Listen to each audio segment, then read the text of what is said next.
membahas mengenai macam-macam gangguan mental.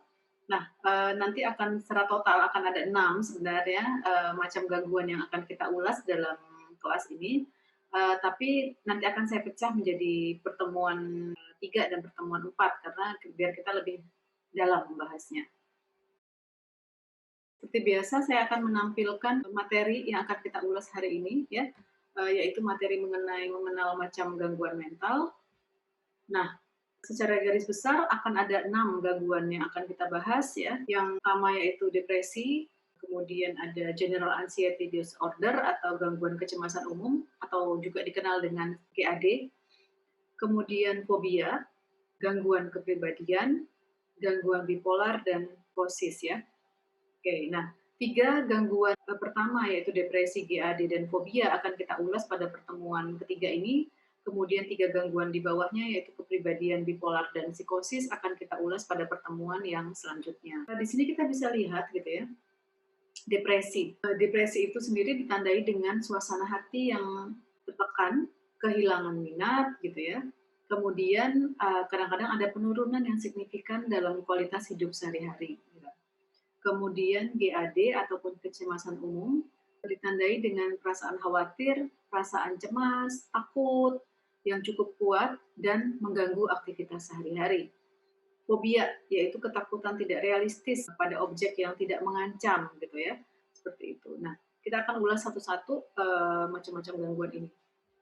Yang pertama, kita akan membahas mengenai depresi. Apa sih yang dimaksud sebagai depresi gitu ya? Nah, depresi sendiri atau depresi mayor gitu ya, depresi umum utama gitu, yang ditandai dengan perubahan suasana hati, kemudian adanya perubahan minat, adanya perubahan pola hidup, adanya perubahan pola makan, dan adanya kehilangan makna hidup gitu. Perubahan suasana hati itu apa sih gitu ya? Perubahan suasana hati itu adalah merasa putus asa, merasa sedih gitu, tiba-tiba sedih, sebelumnya tidak mudah merasakan sedih, tapi belakangan ini merasakan sedih. Kemudian kadang-kadang disertai juga dengan rasa bersalah. Jadi ada merasa bahwa tidak berguna, merasa bersalah, seperti itu ya.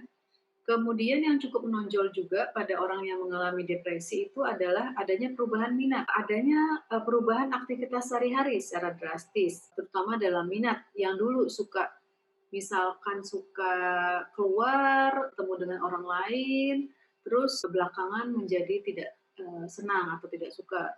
Yang dulu aktif di kegiatan kemahasiswaan misalkan tiba-tiba menarik diri, tidak berminat lagi gitu ya, bahkan ketika dihubungi teman pun menghindar misalkan. Seakan-akan ataupun seringkali mengalami kehilangan kesenangan dalam melakukan aktivitas. Jadi udah nggak tahu ini mau ngapain sih, apa sih enaknya gitu ya misalkan. Ada juga yang nggak tahu ketika kuliah, ketika ke kampus, mau ketemu orang itu nggak ada senang-senangnya gitu, malah merasa tertekan seperti itu ya. Nah, kemudian adanya perubahan pola tidur, bisa menjadi berkurang ataupun bisa berlebihan gitu. Pada orang-orang yang mengalami depresi kadang-kadang disertai dengan tidur yang kurang, artinya jadi susah tidur gitu ya, jadi insomnia misalkan, disertai dengan insomnia, baru bisa terlelap jam 2 atau jam 3 malam, tapi pun itu pun tidak bisa lama gitu ya. Kemudian atau sebaliknya ada juga yang tidurnya menjadi, panjang, yang biasanya 6 jam cukup, tapi dia malah perlu tidur lebih dari 10 jam sehari, sehingga kan, otomatis aktivitas lain kan juga akan terpotong waktunya. Kemudian yang selanjutnya adanya perubahan pola makan ya, ini juga cukup khas gitu dialami orang-orang yang mengalami depresi, adanya perubahan pola makan, bisa menjadi tidak ataupun kurang makan ya, kurang kurang, minat untuk makan gitu, atau sebaliknya makan berlebihan. Jadi, makan terus gitu ya, jadi seakan-akan mengalihkan persoalan ke makan gitu. Nafsu makan yang meningkat cukup drastis. Kemudian yang terakhir adanya kehilangan makna hidup, merasa tidak berguna, tidak memiliki tujuan hidup, ataupun merasa tidak penting. Jadi merasa tidak ada orang yang peduli, tidak ada orang yang sayang misalkan. Ini cukup khas kadang-kadang disampaikan oleh orang-orang yang mengalami depresi gitu ya. Kadang-kadang mereka bilang, saya itu nggak ada yang peduli, nggak ada yang sayang sama saya, tidak ada yang Bahkan kalaupun saya nggak ada loh orang yang sadar saya itu hilang, misalkan seperti itu ya. Ada juga yang merasa, misalkan ada kejadian buruk, dia merasa bahwa itu salah memang saya penyebabnya gitu ya, merasa tidak berguna, seperti itu. Depresi ini sebenarnya cukup umum ya dialami di segala usia, jadi tidak hanya usia tertentu, bahkan beberapa tahun belakangan ini depresi pada anak itu juga cukup meningkat kasusnya gitu. Sehingga memang kita kita bersama-sama perlu agak waspada ataupun aware dengan gejala-gejala depresi yang ada di sekitar kita. Karena semakin cepat kita menyadarinya, semakin cepat juga kita dapat memberikan pertolongan. Dan akhirnya resiko yang buruk juga dapat dicegah gitu ya. Karena kadang-kadang pada orang-orang dengan depresi berat seringkali diakhiri dengan upaya untuk melakukan bunuh diri. Itu yang kita hindari gitu ya. Kita cegahlah gitu ya, seperti itu. Kita akan mengulas tentang gangguan yang kedua yaitu gangguan cemas umum ataupun general anxiety disorder. Nah, pada orang yang mengalami gangguan cemas gitu ya, gejala yang cukup intens itu adalah sebenarnya adanya kecemasan yang tinggi gitu. Jadi merasa tidak tenang, merasa gampang cemas gitu ya, bukan takut tapi cemas ya di dalam beberapa situasi ataupun keseluruhan situasi. Di sini kita lihat ada beberapa gejala, yaitu gejala fisik yang pertama, mudah merasa pusing, lelah berkepanjangan, otot tegang atau kaku gitu. Nah, orang-orang yang mudah cemas gitu ya, biasanya juga disertai dengan banyak gejala fisik. Makanya kalau kita lihat di sini ciri-ciri ataupun simptom ataupun gejala GAD ini ada banyaknya fisik ya. Ada lelah fisik, detak jantung meningkat, keringat yang berlebihan, kadang disertai dengan sakit perut ataupun masalah pencernaan, dan masalah tidur. Makanya tidak salah juga gangguan cemas ini kadang disalahartikan sebagai hanya bagian dari gangguan fisik. Ada detak jantung yang meningkat gitu ya, merasa berdebar, nafas pendek-pendek, detak jantung tidak teratur gitu. Pada orang yang cemas, otomatis kemampuan mereka untuk menghirup oksigen akan menjadi terbatas gitu ya. Kadang kalau orang cemas itu kan sulit untuk mengelola diri, apalagi kadang-kadang bernafas juga menjadi sulit. Kemudian disertai juga dengan keringat yang berlebih, terutama ketika adanya rasa cemas, gitu. Sakit perut, ya, atau gangguan pencernaan, misalkan seperti diare, perut melilit gitu ya, kemudian MAH ataupun gangguan perut yang lain. Mungkin ada juga yang pernah mengalami ketika disuruh presentasi atau bicara di depan umum langsung merasa bolak-balik mual. Ada juga yang merasa gitu ya. Ataupun mules gitu ya, dikit-dikit aduh sakit perut, aduh nggak bisa makan gitu ya, perih perutnya gitu ya, seperti itu. Kemudian yang cukup khas juga yang sering menyertai gangguan cemas umum adalah masalah tidur ya, sulit tidur ataupun tidur tidak nyenyak, gampang terbangun, gampang terganggu dengan suara sekecil apapun gitu. Udah tidurnya susah ya, terlelapnya susah, tapi ketika ada suara, gampang kebangun, kemudian susah lagi untuk tidur gitu ya. Seperti itu. Jadi pada orang dengan gangguan cemas atau GAD ini, orang cenderung berada dalam situasi alert gitu ya. Jadi waspada terus gitu, tidak tenang saja gitu ya. Nah, selanjutnya gangguan psikologis ataupun gangguan mental lain yang akan kita ulas adalah fobia gitu ya.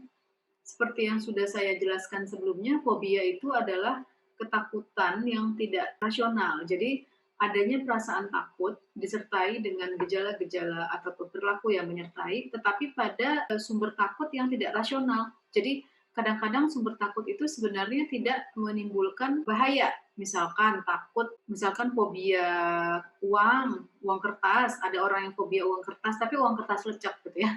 Tapi kalau dia uang kertas yang bagus, dia nggak fobia gitu. Berarti itu kan nggak rasional ya. Atau fobia pada binatang tertentu yang tidak mengancam, misalkan pada semut, pada kodok misalkan gitu ya.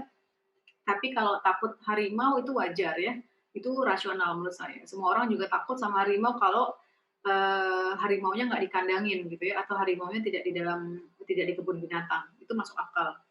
Jadi itu nggak masuk pada fobia gitu.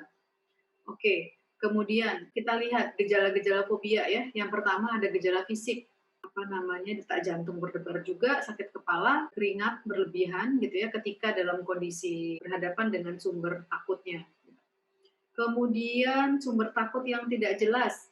biasanya berhubungan dengan pengalaman yang menimbulkan trauma ya, seperti itu. Ada seseorang yang tadi yang saya ceritakan, dia akan muntah-muntah ketika dia ditunjukkan uang 1.000 atau uang 2.000 yang udah lecek, yang udah jelek gitu ya.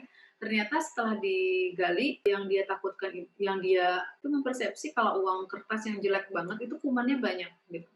Karena itu uang sudah beredar, udah berpindah-pindah tangan dari satu orang ke orang yang lain, seperti itu.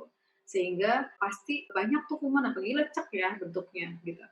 Oke, kemudian yang selanjutnya sulit mengontrol diri, terutama ketika berhadapan dengan objek fobia. Orang-orang yang mengalami fobia bahkan kadang tidak sanggup untuk melihat sumber takutnya. Hanya untuk melihat saja dia tidak sanggup.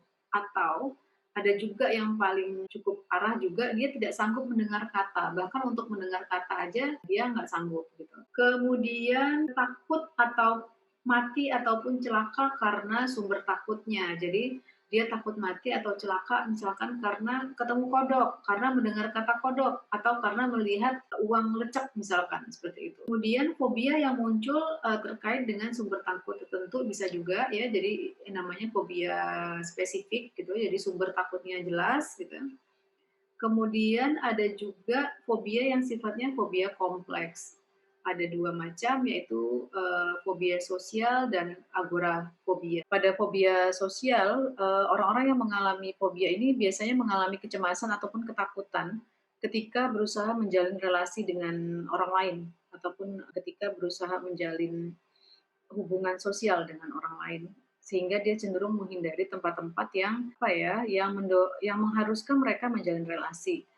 Pada agorafobia ya, kalau pada agorafobia, seseorang yang mengalami fobia ini cenderung mengalami takut pada tempat-tempat ataupun lokasi yang mendatangkan cemas, biasanya sih terkait dengan trauma tertentu ya.